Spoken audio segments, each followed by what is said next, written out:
Assalamualaikum warahmatullahi wabarakatuh. Kembali lagi bersama saya Dinda dari kelas 23C. Di sini saya akan menganalisis unsur intrinsik dari cerpen. Sebelumnya, apa sih unsur intrinsik itu? Unsur intrinsik adalah unsur yang kemudian dikembangkan dan dirangkai sedemikian rupa supaya mengikuti tema yang sudah ditentukan. Seperti contohnya ada tema, ada alur, tokoh, penokohan, sudut pandang, gaya bahasa, latar, dan amanat. Di sini saya akan menganalisis cerpen karya Putu Wijaya yang berjudul Bersiap Kecewa, Bersedih Tanpa Kata-Kata. Putu Wijaya adalah seorang sastrawan yang serba bisa atau multitalenta dan banyak memberikan kontribusi di Indonesia. Khususnya pada bidang kesenian, beliau merupakan penulis yang sangat produktif, terutama dalam menulis karya sastra cerpen. Cerpen karya Putu Wijaya ini diterbitkan pada tanggal 17 Juli 2011 oleh Azhar Mulia Alifina. Unsur intrinsik yang pertama ada tema.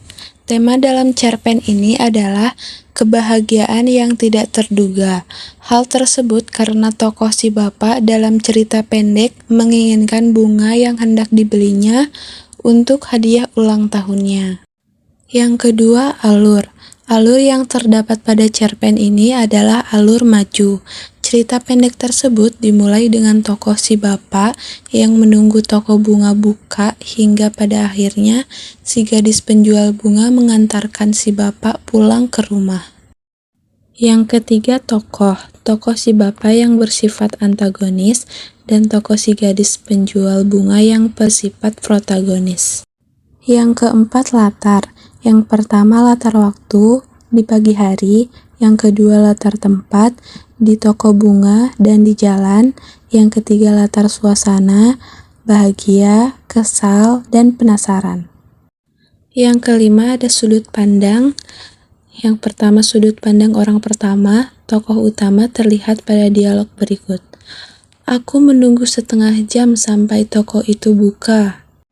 Sudut pandang orang kedua terlihat pada dialog berikut. Kamu saja yang memilih.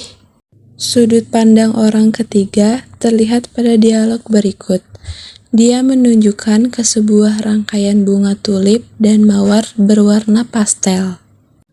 Yang keenam, gaya bahasa. Gaya bahasa yang digunakan pengarang dalam cerpen dengan menggunakan hiperbola. Hiperbola suatu gaya bahasa dengan menggunakan kata tertentu, sehingga melukiskan sesuatu cara berlebihan. Hiperbola terlihat pada deskripsi dialog Aku Melongo. Yang terakhir, amanat.